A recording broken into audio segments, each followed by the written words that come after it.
করে দিও সারা টেয়া দিতেছি খারা তোর বিকাশে টেয়া দিতে আসি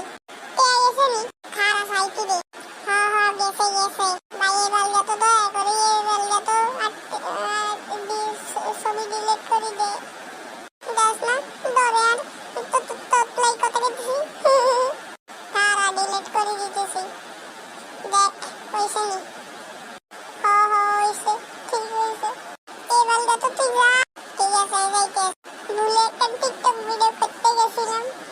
আর এটা লাইক টেয়া দিতে হইলো বিকাশে আপনারা আর ভুলে টিকটক ভিডিও বানাইয়েন না এই অবস্থা হইব বন্ধুর কাছে তাই এই টিকটক ভিডিও বানাইতে যাইয়েন না কেউ আজকে অবস্থা হয়েছে অন্যকেও ঠিক এই অবস্থা হইতে হবে অনেক যাই আর ইস্টার তো